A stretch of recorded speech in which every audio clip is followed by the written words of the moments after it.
बिस्मिल्लाहिर्रहमानिर्रहीम अस्सलाम वालेकुम स्टूडेंट्स। आज की इस वीडियो में हम डिस्कस करने जा रहे हैं 11th class physics chapter number 10 है। बच्चों, आज का जो हमारा टॉपिक है वो है थर्मोडायनेमिक सिस्टम के बारे में। बहुत ही आसान और सिंपल टॉपिक है, ये भी बेसिक टॉपिक है, एज ए टूल वर्क करेगा बाकी बड़े टॉपिक्स को अंडरस्टैंड करने में। ठीक है, तो चलिए स्टार्ट करते हैं बच्चों। थर्मोडायनेमिक सिस्टम की तरफ जाने से पहले हमें पता होना चाहिए कि एक सिस्टम होता क्या है।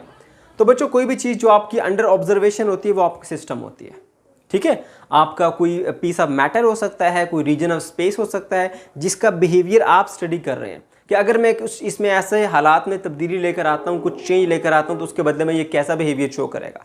ठीक है, तो ये आप क्या कर रहे हैं, उसका बिहेवियर स्टडी कर रहे हैं, उस रीजन ऑफ स्पेस का या उस मैटर का।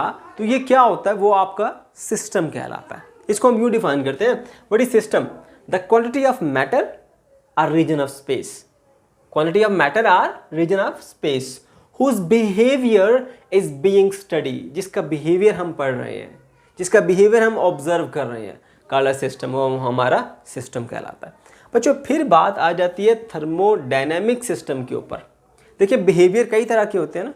ठीक है, हम उसका मुख्तलिफ तरह से बिहेवियर ऑब्जर्व कर सकते हैं, लेकिन अगर हम एक ऐसा सिस्टम कंसीडर कर रहे हैं जिसके अंदर हम जस्ट उसका थर्मोडायनेमिक्स से रिलेटेड बिहेवियर स्टडी कर रहे हैं। लेट्स सपोज मैं ये कहता हूँ कि अगर मैं एक सिलेंडर ले लेता हूँ, उसमें कुछ गैस भरी हुई है, उसके ऊपर एक पिस्टन है, मैं कहता हूँ कि ये मेरा एक सिस्टम है, इसके ऊपर मैं प्रेशर एक्सर्ट करता हूँ तो उसके वॉल्यूम में क्या चेंज आएगा। अब प्रेशर बढ़ाना, ठीक है, और उसके वॉल्यूम में कमी आ जाना, ये सारी जो प्रॉपर्टीज़ हैं ये थर्मोडायनेमिक्स से रिलेटेड है। अगर मैं टेम्परेचर इसका इंक्रीज करता हूँ, इसके वॉल्यूम में कैसा चेंज आएगा। अब ये सारी प्रॉपर्टीज़ किस में है? थर्मोडायनेमिक्स से रिलेटेड है। तो अब किसी सिस्टम की अगर हम ये वाली प्रॉपर्टीज़ को डिस्कस करेंगे, इनको ऑब्जर्व करेंगे, तो वो सिस्टम हमारा क्या कहलाएगा? थर्मोडायनेमिक सिस्टम कहलाएगा। तो इसको हम यूँ डिफाइन करते हैं, थर्मोडायनेमिक सिस्टम क्या होता है? A thermodynamic system is a system includes anything whose thermodynamic properties are of interest। यानी कि ऐसा सिस्टम जिसमें हमारा इंटरेस्ट क्या होता है कि उसमें थर्मोडायनेमिक प्रॉपर्टीज को ऑब्जर्व करना है। यानी सिंपल वर्ड में कहूँ तो थर्मोडायनेमिक सिस्टम क्या होता है? यह हमारा एक ऐसा सिस्टम होता है जिसमें हम उसकी थर्मोडायनेमिक प्रॉपर्टीज को स्टडी करते हैं। सिंपल सिस्टम में तो हमने ये कहा ना कि जिसका हम बिहेवियर स्टडी कर सकते हैं। बिहेवियर तो कई तरह का हो सकता है। अगर हम उसका थर्मोडायनेमिक बिहेवियर चेक करना चाहते हैं तो वो सिस्टम हमारा थर्मोडायनेमिक सिस्टम कहलाएगा। जैसे मैंने आपको एग्जांपल दी है कि आप एक सिलेंडर में गैस भर के उसको टेम्परेचर बढ़ाते हैं तो वॉल्यूम चेक करते हैं, वॉल्यूम में कैसा चेंज आएगा। टेम्परेचर कम करते हैं, फिर वॉल्यूम में कैसा चेंज आएगा। अब ये सारी की सारी उसकी थर्मोडायनेमिक प्रॉपर्टीज़ है, थर्मोडायनेमिक बिहेवियर्स हैं उसके, ठीक है, जो कि हम ऑब्जर्व कर रहे हैं। राइट, अच्छा जी, तो ये भी हो गया हमारे पास। उसके बाद आ जाता है जी हमारे पास सराउंडिंग क्या होती है और बाउंड्री क्या होती है। ठीक है, अब बच्चों, जो सिस्टम है जो हम जिसको ऑब्जर्व कर रहे हैं ना, तो हम उसके अराउंड एक इमेजिन कर लेते हैं एक boundary. Let's suppose for example मैं कहता हूँ जी ये एक ऑब्जेक्ट है या ये हमारा एक सिस्टम है, मार्केट को मैं एक सिस्टम मान लेता हूँ। तो मैंने इसके अराउंड एक इमेजिन कर ली बाउंड्री कि ये मेरा सिस्टम है, उसके बाद बस इतना इतना रीजन, इससे बाहर का जो इलाका है वो सारा मेरा सराउंडिंग होगा। और जहाँ से मैंने ऐसे वो लाइन लगाई है, जो मैंने माइंड में एज्यूम किया कि इतना इतना रीजन जो है वो मेरे सिस्टम का है, अब वो जो मैंने लाइन माइंड में एज्यूम की हुई है वो क्या है? वो मेरी बाउंड्री है। अगर मैं इसको यहाँ पर दिखा सकूँ आपको, तो देखें ये मैंने लिखा है सिस्टम। अब सिस्टम को ना मैंने एक इस तरह क्लोज कर दी, एक सिस्टम एक जो है वो बाउंड्री बना दी माइंड में। ये इमेजिनरी होती है, कोई वाल नहीं है, कोई चीज़ नहीं है, ये कोई फिजिकल बाउंड्री नहीं होती है। तो ये सिस्टम है, जिस चीज़ को मैं ऑब्जर्व कर रहा हूँ वो मेरा यहाँ पे पड़ा हुआ है, उसके बाहर मेरे माइंड में एज्यूम कर ले के इतना इतना इलाका जो है ना इसमें मेरा सिस्टम पड़ा हुआ है। वो जो मैंने माइंड में एक लाइन ड्रा की हुई है वो मेरी बाउंड्री है, और उस बाउंड्री से बाहर मेरी सराउंडिंग है। सराउंडिंग का मतलब होता है इर्द गिर्द। ठीक है, तो उस सिस्टम से बाहर इनफाइनाइट हद तक आप चले जाएं, ठीक है, वो सारी की सारी क्या है? आपकी सराउंडिंग है। तो कोई मुश्किल टर्म नहीं है बच्चों। सिस्टम और जो सराउंडिंग है उसको सेपरेट करने वाली जो हम इमेजिनरी लाइन माइंड में एज्यूम कर लेते हैं वो क्या कहलाती है? हमारी बाउंड्री कहलाती है। अच्छा, अगर हम इसको डिफाइन करें बच्चों तो हम यूँ डिफाइन करेंगे, पहले सराउंडिंग पे आते हैं। Everything other than the system in the universe is surrounding. इस पूरी कायनात के अंदर आपके सिस्टम से अलावा बाकी जितनी भी चीज़ें हैं, उससे बाहर जितनी भी चीज़ें हैं, वो सारी की सारी क्या होती है? हमारे पास सराउंडिंग होती है। तो फिर बाउंड्री को कैसे आप इसको डिफाइन करेंगे? A system is separated from the surrounding bye it's boundary. Boundary वो होती है जो आपने इमेजिनरी एक लाइन माइंड में ड्रा की हुई है, ठीक है, वो आपके सिस्टम को आपके सराउंडिंग से सेपरेट करती है। राइट, अच्छा, उसके बाद फिर बच्चों हमारे पास 3 तरह के सिस्टम आ जाते हैं। बहुत आसान है, ये बहुत सिंपल है। एक होता है हमारे पास ओपन सिस्टम। पहले मैं ओपन सिस्टम पढ़ाऊंगा, फिर क्लोज सिस्टम पढ़ाऊंगा, फिर उसके बाद आइसोलेटेड सिस्टम पे। ठीक है, इस तरह से आपको सही समझ आएगा। ओपन सिस्टम और क्लोज सिस्टम और जो आइसोलेटेड सिस्टम होता है, इनमें क्या फ़र्क होता है, पहले एक डायग्राम से समझे, फिर मैं आपको साथ साथ डिफाइन भी करता हूँ। बच्चों, एक ओपन सिस्टम आपके पास ऐसा सिस्टम होता है कि जिस सिस्टम के अंदर हीट इंटर भी हो सकती है, हीट सिस्टम से बाहर भी जा सकती है, सिस्टम में मैस इंटर भी हो सकता है, सिस्टम से मैस बाहर भी जा सकता है। ठीक है, तो ऐसा हमारे पास सिस्टम के जिसमें हीट इंटर भी हो सकती है, हीट जा भी सकती है, बाहर भी जा सकती है, मैस इंटर भी हो सकता है, मैस बाहर भी जा सकता है। ठीक है, तो उस सिस्टम को हम बोलते हैं ओपन सिस्टम। इसकी बेस्ट एग्जांपल ये है, आप खाना बनाते हैं घर में, ठीक है, आपने ढकना उठाया, वो ऊपर से हांडी में आप खाना पका रहे हैं, आप साथ साथ देखते हैं कि उसके अंदर से जो है, एक तो उसको हीट उसमें इंटर हो रही है नीचे से, ठीक है, और दूसरा आप ये भी देख सकते हैं कि उसके अंदर जो वाटर आपने ऐड किया था वो इन दी फॉर्म ऑफ वेपर जो है वो बाहर निकलता हुआ जा रहा है। आहिस्ता आहिस्ता उसके अंदर वाटर की क्वांटिटी कम होती जाएगी, तो मैस उसमें से निकल के बाहर आ रहा है ना, ठीक है, और हीट उसमें इंटर भी हो रही है। तो जिसमें मैस आ सके या जा सके और हीट इंटर भी हो सके, बाहर भी आ सके, वो सिस्टम हमारा क्या होता है, वो सिस्टम हमारा ओपन सिस्टम होता है। ठीक है, अच्छा, इसकी मिसाल आप चाय भी ले सकते हैं। ठीक है, चाय पका रहे हैं, उसमें से स्टीम जो है वो बाहर निकलती जा रही है ऊपर की तरफ, ठीक है, वो भाप बन के वाटर वेपर्स की सूरत में बाहर आ रही है। ठीक है, नीचे से हीट भी इसमें एंटर हो रही है, वो आपका एक ओपन सिस्टम है। फिर बात करते हैं जी क्लोज सिस्टम की। अब जो क्लोज सिस्टम होता है वो ऐसा सिस्टम होता है जिसमें से मैस बाहर नहीं आ सकता, मैस उसमें एंटर भी नहीं हो सकता, ना मैस इंटर होगा उसमें, ना मैस उससे बाहर जाएगा। हाँ, उसमें हीट इंटर हो सकती है और हीट उस सिस्टम से बाहर भी आ सकती है। इसकी बेस्ट एग्जांपल जो है वो आपका प्रेशर कुकर है। ठीक है, अब आपने प्रेशर कुकर में खाना बनाने के लिए चीज़ें डाल दी, उसको ऊपर से बंद कर दिया, टाइट कर दिया, और ऊपर से जो इसका वो सीटी वगैरह रखते हैं ताकि उसमें से एयर बाहर ना आए। इनिशियली आप देखते हैं जब बहुत ज़्यादा प्रेशर बनता है तो फिर वो ऐसा ऐसा उसको बाहर निकालता है, ताकि वो हम खुद इस तरह से उसमें सुराख रखा होता है और उसके ऊपर हम वेट रखते हैं ताकि उसमें से वो जब बहुत ज़्यादा प्रेशर बन जाए तो वो यहाँ से एयर जो है वो बाहर निकाले ताकि ब्लास्ट ना हो जाए। लेकिन इनिशियली हमने उसके ऊपर जो एक रखा होता है वाल्व, तो वो उसको कम्प्लीटली क्लोज कर देता है। अब क्या हो रहा है, अब उसमें से प्रेशर कुकर में से स्टीम निकल के बाहर नहीं आ रही, उसके अंदर ही पड़ी हुई है। अब मैस सारे का सारा बंद है, उसके अंदर मैस बाहर नहीं आ सकता उसमें से। ठीक है, ना उसमें से पड़ा वाटर भी मैस ही कहलाएगा ना, वो भी बाहर नहीं आ सकता। लेकिन उसके अंदर हीट इंटर हो रही है, आपने नीचे चूल्हा रखा हुआ है, चूल्हे से हीट आती है, उस प्रेशर कुकर में इंटर होती है। ठीक है, लेकिन उसके बाद अगर हम प्रेशर कुकर को उठा के बाहर रख देते हैं कहीं पे, ठीक है, तो उसके अंदर पड़ी जो हीट है वो ऐसा ऐसा सराउंडिंग में जाती भी है, यानी सिस्टम में हीट इंटर भी हो रही है, सिस्टम से हीट बाहर भी आ रही है। लेकिन अगर हम बात करें मैस की, तो मैस जो है वो उसके अंदर से बाहर नहीं आ सकता। तो आप एक एग्जांपल ले सकते हैं प्रेशर कुकर की। ओके, उसके बाद फिर आ जाता है जी हमारे पास आइसोलेटेड सिस्टम। आइसोलेटेड सिस्टम बच्चों ऐसा सिस्टम होता है कि जिसमें ना तो हीट सिस्टम में इंटर होगी, ना ही हीट सिस्टम से बाहर जाएगी, ना तो मैस सिस्टम में इंटर होगा, ना ही मैस सिस्टम से बाहर जाएगा। अब इसकी बेस्ट एग्जांपल हमारे पास थर्मोस फ्लास्क है। ठीक है, आप उसमें चाय बनाते हैं, ठीक है ना, चाय बना के आपने इसको ऊपर से टाइट कर दिया। अब ना तो चाय की स्टीम उसमें से बाहर आ रही है, जो हम कहें कि मैस बाहर जा रहा है, वो भी खत्म हो गया। ठीक है, और उसके अंदर इंसुलेशन शीट होती है, ना उसमें हीट इंटर हो सकती है और ना हीट उससे निकल के बाहर आ सकती है। इसीलिए तो कई घंटों तक, 4-5 घंटों तक, ये 6 घंटों तक भी, अगर बहुत अच्छा नहीं है तो 5-6 घंटे निकाल जाएगा आपका। ठीक है, 6 घंटों तक, 7 घंटों तक उसके अंदर जो है वो हीट बनी रहती है और चाय आपकी गर्म रहती है ना। तो ये हमारे पास 3 तरह के सिस्टम है। ओपन सिस्टम जिसमें हीट इंटर भी हो, आउट भी हो, मैस इंटर भी हो, आउट भी हो। दूसरा क्लोज सिस्टम जिसमें मैस इंटर नहीं हो सकता, मैस लीव नहीं कर सकता सिस्टम को, हाँ हीट इंटर हो सकती है, हीट लीव कर सकती है। आइसोलेटेड सिस्टम ऐसा सिस्टम होगा जिसमें ना तो मैस इंटर कर सकता है, ना आउट आ सकता है, ना हीट इंटर हो सकती है, ना वो बाहर आ सकती है। तो ये हमारे पास 3 हमारे पास आ जाते हैं सिस्टम। हम इनकी डेफिनेशन से देख लेते हैं।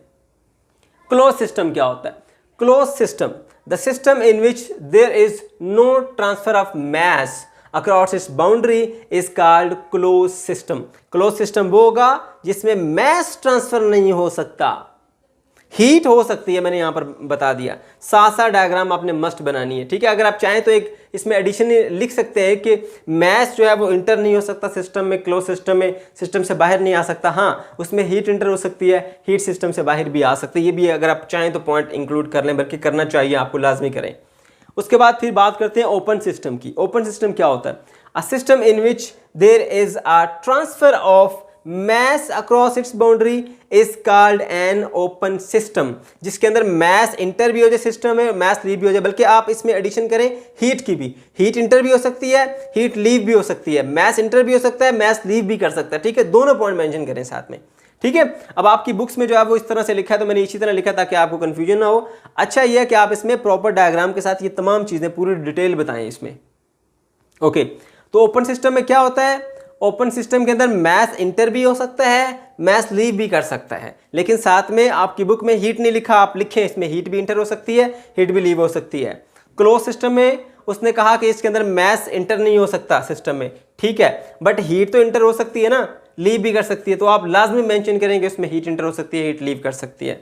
फिर आइसोलेटेड सिस्टम की बात आ जाती है, a system in which there is no transfer of heat and mass across its boundary, ठीक है, इसकी बाउंड्री से ना तो हीट इंटर हो सकती है और ना ही मैस इंटर हो सकता है। बात समझ गए बच्चों? तो ये थे हमारे तीन सिस्टम्स, ठीक है, जिनको हमने देख लिया, open system, close system and isolated system, और तीनों की मैंने आपको रियल लाइफ से एक एग्जांपल भी दे दी ताकि आप आसानी से इसको अंडरस्टैंड कर पाएं। उसके बाद बच्चों अब हम आ जाते हैं जी थर्मोडायनेमिक स्टेट के ऊपर। थर्मोडायनेमिक स्टेट क्या होती है? स्टेट कहते हैं हालत को, कंडीशन को, ठीक है।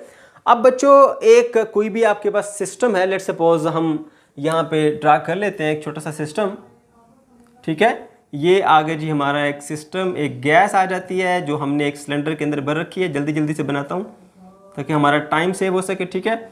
ये आगे जी पिस्टन, ठीक है, ऐसे, और इसके अंदर ये हमने गैस भरी हुई है, ये आगे जी है हमारा सिस्टम, ठीक है। अब इस सिस्टम की जो स्टेट है इसका क्या मतलब होता है भाई, किसी एक पार्टिकुलर पॉइंट के ऊपर पर्टिकुलर टाइम पर इसका कुछ ना कुछ प्रेशर होगा, वो प्रेशर को बोल देंगे P, कुछ ना कुछ इसका वॉल्यूम है, वो वॉल्यूम बोल देंगे V, कुछ ना कुछ इस सिस्टम का टेम्परेचर है, उस टेम्परेचर को बोल देते हैं T। अब ये जो इसकी कंडीशन है इस पार्टिकुलर इंस्टेंट पर या इस पार्टिकुलर कंडीशन, किसी खास कंडीशन के अंदर, वो हमारे कहलाते हैं जी state of the thermodynamic system, ठीक है। अब देखें जरा, the particular condition when a system has a specified value of pressure P, volume V and temperature T is called state of the system। यानी एक खास कंडीशन के ऊपर एक खास टाइम कह लें आप, पार्टिकुलर टाइम पे आपने चेक किया कि सिस्टम का प्रेशर क्या है इस वक्त, सिस्टम का वॉल्यूम क्या है इस वक्त, और सिस्टम का टेम्परेचर क्या है, तो ये क्या कहलाता है, ये चीज़ें सिस्टम की स्टेट कहलाती हैं, स्टेट ऑफ द सिस्टम, ठीक है। या थर्मोडायनेमिक सिस्टम स्टेट कह लें या थर्मोडायनेमिक स्टेट कह लें, सिंपली आपकी अपनी चॉइस है, ठीक है बच्चों। तो उम्मीद करता हूँ आपको ये बात समझ में आ गई होगी कि थर्मोडायनेमिक स्टेट क्या है, किसी एक पार्टिकुलर इंस्टेंट पे या पार्टिकुलर टाइम के ऊपर हमने ऑब्जर्व किया कि इस वक्त सिस्टम का प्रेशर क्या है, सिस्टम का वॉल्यूम क्या है, सिस्टम का टेम्परेचर क्या है। Is it clear? Okay.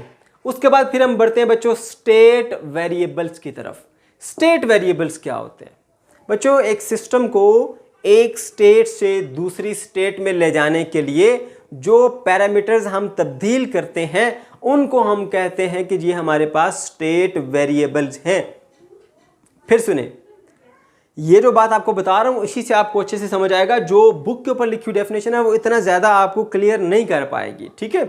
State variables क्या होते हैं कि एक सिस्टम को एक स्टेट से दूसरी स्टेट में ले जाने के लिए कौन से पैरामीटर्स हैं जिनको आप तब्दील करते हैं तो वो सिस्टम एक स्टेट से दूसरी स्टेट में चला जाता है। लेट्स सपोज हमारे पास ये एक सिस्टम है, इस वक्त इसका प्रेशर P1 है, इसका वॉल्यूम V1 है, इसका टेम्परेचर T1 है, ठीक है। तो इसको जो है वो मैं ऐसे करता हूँ जी, इसको इस स्टेट से एक नई स्टेट में लेके आता हूँ, ठीक है, और नई स्टेट में जो है वो इसका जो वॉल्यूम है मान लीजिए वो वॉल्यूम कहलाएगा हमारा V2, वॉल्यूम कह लें इसको V2 है, इस वक्त जो प्रेशर है वो P2 है और इस वक्त जो टेम्परेचर है वो T2 है, ठीक है। तो बच्चों अब देखो, इस स्टेट से इस स्टेट में लाने के लिए आपने जो पैरामीटर्स चेंज करने होते हैं वो पैरामीटर्स जो हैं वो क्या कहलाते हैं, स्टेट वेरिएबल्स कहलाते हैं। इसको बुक में कैसे डिफाइन किया गया? The variables are the functions which determine the state of a system are called state variables। Okay, जो मैंने लिखवाई वो भी आप लिखना चाहते हैं अपनी वर्डिंग में लिख सकते हैं, ठीक है। ओके बच्चों, तो अब ये कौन कौन से पैरामीटर्स होते हैं जो हमारी स्टेट को चेंज कर सकते हैं? वो प्रेशर हो सकता है, प्रेशर चेंज करने से स्टेट चेंज हो सकती है, वॉल्यूम चेंज करने से स्टेट चेंज हो सकती है, टेम्परेचर चेंज करने से भी स्टेट चेंज हो सकती है। तो अब दो केसेस है जी हमारे पास। अगर हमारे पास एक सिस्टम जो है वो होमोजीनियस है, यानी मान लीजिए कि उसके अंदर जो गैस हमने रखी हुई है वो एक ही गैस है, मिक्सचर नहीं है मुख्तलिफ गैसेस का। अगर एक ही गैस है तो फिर याद रखो बच्चों, हमारे पास जो स्टेट वेरिएबल्स होते हैं वो 3 होते हैं। अगर सिस्टम होमोजीनियस है, ये क्वेश्चन बड़ा इंपॉर्टेंट है, यहाँ से शार्ट क्वेश्चन बन जाता है इसमें स्टेट वेरिएबल्स में, ठीक है।